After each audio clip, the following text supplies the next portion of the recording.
जय हिंद प्यारे बच्चों, मैं जितेंद्र कुमार पांडे आपका स्वागत करता हूं आपके अपने ही YouTube platform target with Jitendra पर। प्यारे बच्चों, हम लोगों का इस समय इंग्लिश ग्रामर का सीरीज चल रहा है। बहुत ही शानदार सीरीज चल रहा है जिसमें हम लोगों ने पार्ट्स ऑफ स्पीच का पूरा क्लास देख लिया है। उसके बाद में हम लोगों ने ट्रांसलेशन में वो बेसिक ट्रांसलेशन यानी इंग्लिश ग्रामर का simple translation plus standard English translation भी हम लोगों ने पढ़ लिया है। दोनों का प्लेलिस्ट का लिंक आप लोगों को डिस्क्रिप्शन में दिया गया है, आप वहाँ से जा कर के देख सकते हैं। हिंदी साहित्य का भी हम लोगों ने कई क्लासेस देखा है और हिंदी ग्रामर में भी हम लोगों का इस समय कई क्लासेस चल रहा है। तो अगर आप लोगों ने अब तक उन समस्त क्लासेस को नहीं देखा है तो आप डिस्क्रिप्शन से जा कर के उन्हें देख सकते हैं। और अगर आप लोग चैनल पर पहली बार हैं तो चैनल को ज़रूर सब्सक्राइब कर लीजिए, क्लास को लाइक कर दीजिए, अपने मित्रों के पास शेयर कर दीजिए। चलिए हम शुरुआत करते हैं और देखते हैं कि है क्या ये। तो इसमें मैं आपको बता दूं बेटा, आज से हम लोग एक नए टॉपिक का शुरुआत करने जा रहे हैं जिसका नाम है वॉइस यानी वाच्य। तो वाच्य में हम लोग क्या क्या पढ़ेंगे, जैसे केवल वॉइस कहने से कभी कभी दिमाग में नहीं आता है। अब जो बच्चे, बहुत सारे बच्चे हैं जो केवल उसे एक्टिव पैसिव के नाम से जानते हैं, तो हम लोग एक्टिव पैसिव पढ़ेंगे और आपको आसान से आसान भाषा में यहाँ पर पढ़ाया जाएगा। तो चलिए हम देखते हैं और शुरुआत करते हैं। सबसे पहले तो हमें ये जानना बेहद ज़रूरी है कि वॉइस है क्या, वॉइस कहते किसे हैं। तो वॉइस किसे कहते हैं इसके बारे में अगर हम लोग देखें तो वॉइस किसे कहते हैं बेटा, क्रिया का वह रूप जो यह दर्शाता है कि या तो वाक्य का कर्ता कार्य कर रहा है या वाक्य के कर्ता के ऊपर कार्य हो रहा है, वो वाच्य कहलाता है। मतलब वाच्य किसे कहते हैं, क्रिया का एक रूप होता है जिसे देख करके हम ये जान जाते हैं, बता देते हैं कि या तो ये वाक्य का कर्ता, इसमें जो सब्जेक्ट है वो स्वयं कार्य कर रहा है या फिर वाक्य के सब्जेक्ट के ऊपर कोई कार्य हो रहा है। तो वह रूप ही क्या कहलाता है, वाच्य कहलाता है। अब अगर हम लोग देखें इसमें तो बेटा इंग्लिश में जब बात करते हैं, चूँकि हम लोग इंग्लिश में पढ़ रहे हैं, तो इंग्लिश में वॉइस कितने प्रकार का यानी वाच्य कितने प्रकार का होता है। तो इंग्लिश में वाच्य दो प्रकार का होता है। दो प्रकार का कौन कौन सा, एक तो होता है एक्टिव वॉइस, एक क्या होता है एक्टिव वॉइस, और दूसरा होता है पैसिव वॉइस। चूँकि हम लोग हिंदी में भी वाच्य पढ़ते हैं और हिंदी में वाच्य कितने प्रकार का होता है, तो हिंदी में जब हम लोग वाच्य की बात करते हैं तो वहाँ एक और बढ़ जाता है भाववाच्य। जो बच्चे पढ़े होंगे उन्हें पता होगा कि हिंदी में वाच्य एक और बढ़ जाता है जिसे हम लोग कहते हैं भाववाच्य। तो वो आपका इंग्लिश में नहीं होता है। भाववाच्य केवल हिंदी या संस्कृत में ही होता है। फिलहाल हम लोग इसको इंग्लिश में पढ़ रहे हैं तो इंग्लिश में ही देखेंगे, और जब हम इसे हिंदी में आपको पढ़ाएंगे तो हिंदी में आपको वाच्य वहाँ पर भी पूरा पढ़ाया जाएगा। तो इसमें हम लोगों ने बेटा क्या देखा कि वाच्य जो होता है ये केवल दो प्रकार का होता है, एक्टिव वॉइस और पैसिव वॉइस। अब अगर हम बात करें कि एक्टिव वॉइस क्या है, तो एक्टिव वॉइस क्या होता है, एक्टिव वॉइस मतलब होता है कर्तवाच्य। अब कर्तवाच्य क्या है, इसमें क्रिया के द्वारा कर्ता को प्रधानता दी जाती है। जैसे मान लीजिए, सपोज कीजिए कि कोई एक लड़की है, तो जब तक उसका शादी विवाह नहीं होता है तब तक वो किसके अनुसार चलती है, तो वो अपने माँ बाप के अनुसार चलती है। तो वहाँ पर वो क्या होती है, कर्तवाच्य कहलाएगी। तो क्रिया को एक लड़की के रूप में मान लीजिए, तो वो किस रूप में चल रही है, अपने माँ बाप के अनुसार चल रही है यानी कर्ता के अनुसार चल रही है, तो क्या कहलाती है, कर्तवाच्य कहलाती है। और इसमें क्रिया को किसको प्रधानता दी जाती है, क्रिया के द्वारा अपने कर्ता को प्रधानता दी जाती है। अर्थात अगर कर्ता एक वचन का हुआ तो क्रिया भी एक वचन की होगी, कर्ता बहुवचन का हुआ तो क्रिया भी बहुवचन की होगी, कर्ता पुल्लिंग हुआ तो क्रिया भी पुल्लिंग होगी, और अगर कर्ता स्त्रीलिंग हुआ तो क्रिया भी स्त्रीलिंग होगी। जैसे एग्जाम्पल में हम लोग देख लेते हैं, तो एग्जाम्पल क्या है, he speaks English now it, वह आजकल अंग्रेजी बोलता है। अब इसमें देखिए कर्ता कौन है, ही है यानी एक वचन है, पुल्लिंग है। क्रिया क्या है, तो क्रिया है स्पीक्स, एक वचन है ये भी। हिंदी में बात करें तो वह क्या है, पुल्लिंग है, तो यहाँ बोलता है क्या है, पुल्लिंग है। यानी क्रिया किसके अनुसार चल रही है, तो कर्ता के वचन के अनुसार, कर्ता के लिंग के अनुसार। तो ये कौन सा वाच्य होगा, तो ये आपका कर्तवाच्य होगा, एक्टिव वॉइस होगा।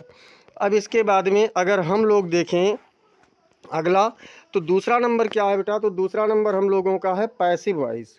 पैसिव वॉइस मतलब कर्मवाच्य। अब हम कर्मवाच्य किसे कहेंगे, तो इसमें क्रिया के द्वारा कर्म को प्रधानता दी जाती है।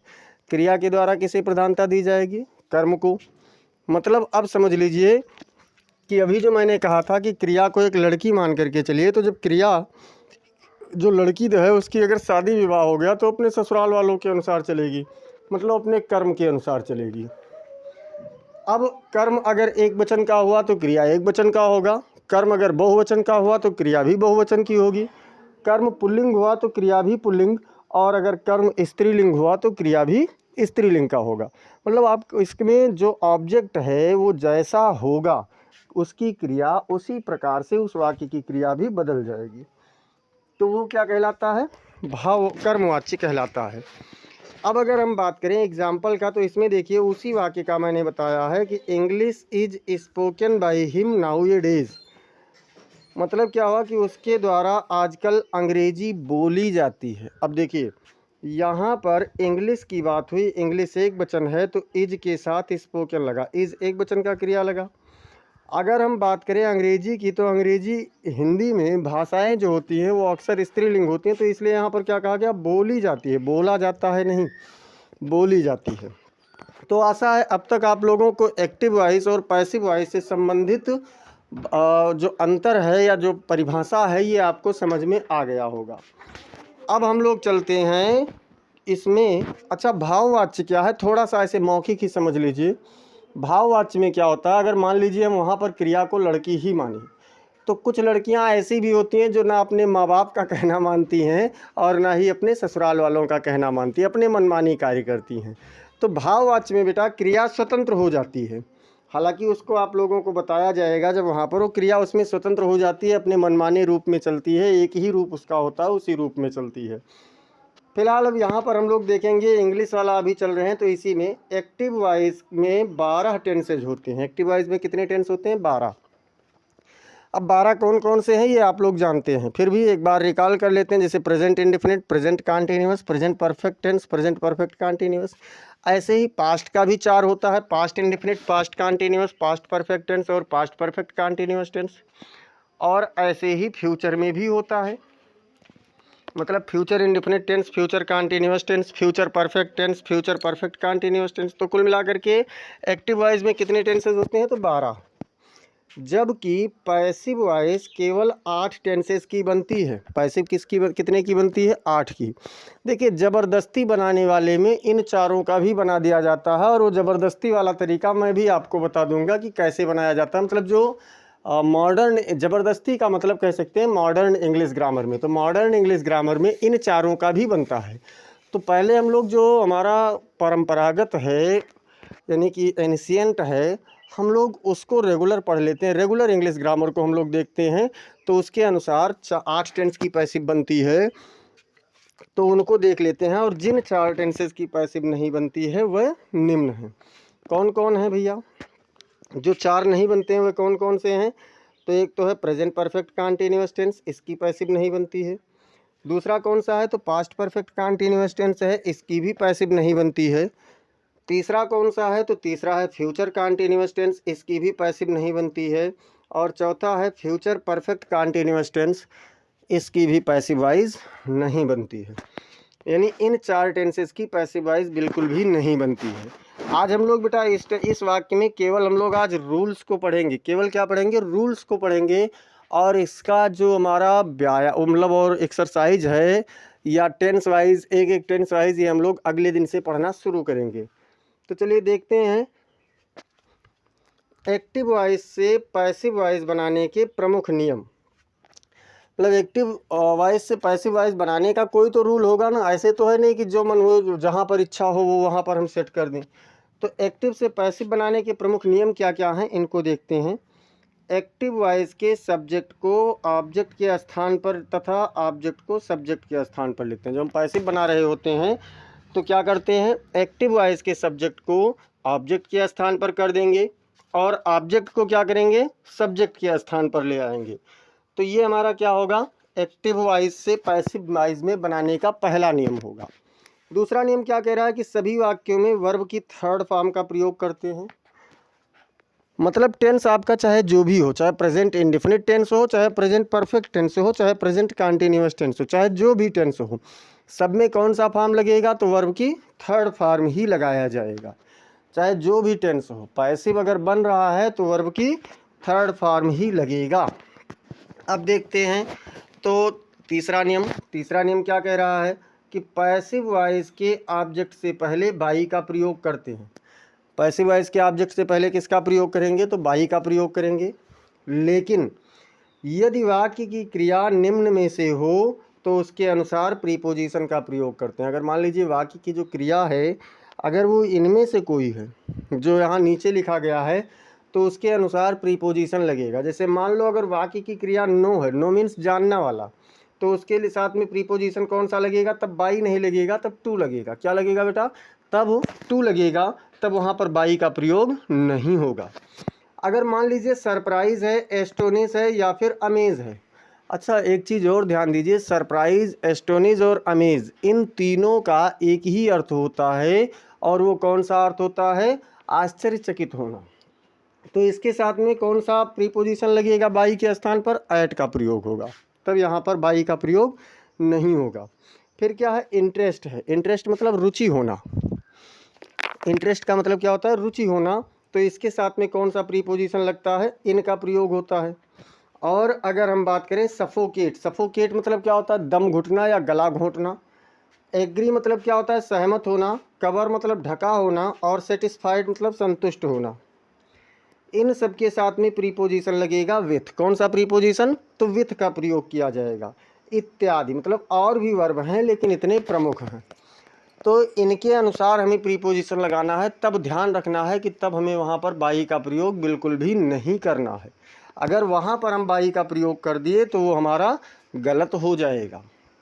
और देख लेते हैं और क्या कह रहा है। और कह रहा है अगला नियम कि एक्टिव वॉइस के सब्जेक्ट को पैसिव वॉइस में ऑब्जेक्ट के रूप में निम्न प्रकार से लिखते हैं। मैंने क्या बताया था पहले नियम में कि एक्टिव वॉइस के सब्जेक्ट को पैसिव वॉइस में ऑब्जेक्ट के स्थान पर और ऑब्जेक्ट को सब्जेक्ट के स्थान पर लिखते हैं। तो जो एक्टिव वॉइस है उसके सब्जेक्ट को पैसिव वॉइस में कैसे लिखेंगे? तो निम्नलिखित प्रकार से लिखेंगे। कैसे? आई का हम क्या कर देंगे? आई का मी लिखेंगे। आई अगर सब्जेक्ट के रूप में है तो उसका ऑब्जेक्ट क्या बनेगा? तो मी बन जाएगा।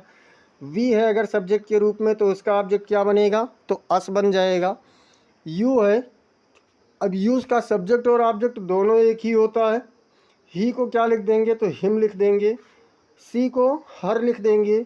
इट को इट लिखेंगे। दे को देम लिखेंगे। नाउन अगर कोई है तो उसको नाउन के रूप में ही रह जाएगा।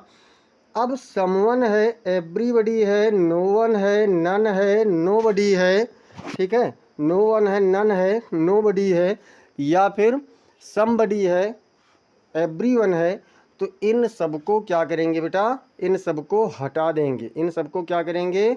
इन सबको हटा देते हैं। एक चीज़ आपको यहाँ पर ध्यान रखना है, ये जो मैंने बताया है ये सब जब एक्टिव में ये सभी सब्जेक्ट के रूप में होंगे तो पैसिव में ऑब्जेक्ट के रूप में इस रूप में बदले जाएंगे।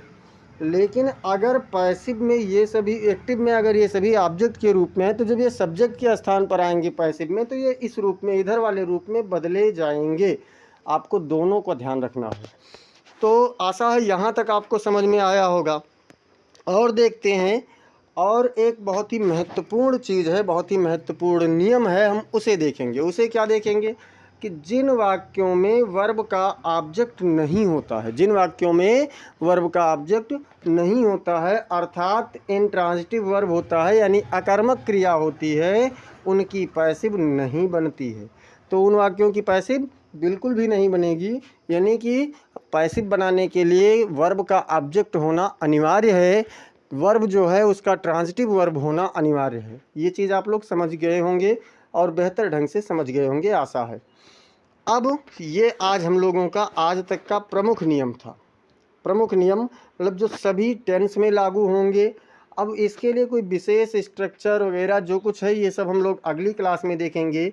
तो उन समस्त क्लासेस को पाने के लिए आप लोग चैनल को सब्सक्राइब कीजिए। सब्सक्राइब करने के साथ साथ बेल आइकन दबाना ना भूलें, जिससे समस्त क्लासेस की अपडेट्स मिलती रहे। इस क्लास को आप लोग लाइक कर दीजिए और लाइक करने के साथ साथ इसे अपने मित्रों में शेयर कीजिए और कमेंट सेक्शन में ज़रूर बताइए कि आपको क्लास कैसी लगी। अगर कोई सुझाव है तो आप बता सकते हैं। और कमेंट के अतिरिक्त आप लोग चाहें तो नीचे आपको टेलीग्राम का लिंक डिस्क्रिप्शन में दिया गया है, आप उस लिंक से जुड़ जाइए। आप वहां पर भी कोई सुझाव, कोई डाउट अगर कुछ भी है तो आप वहां पर भी डिस्कशन कर सकते हैं। प्रत्येक कमेंट का आपके जवाब दिया जाएगा। मिलते हैं फिर अगली क्लास में कक्षा 10 की इंग्लिश के साथ में, अभी शाम 7 बजे से। तब तक के लिए जय हिंद, जय भारत।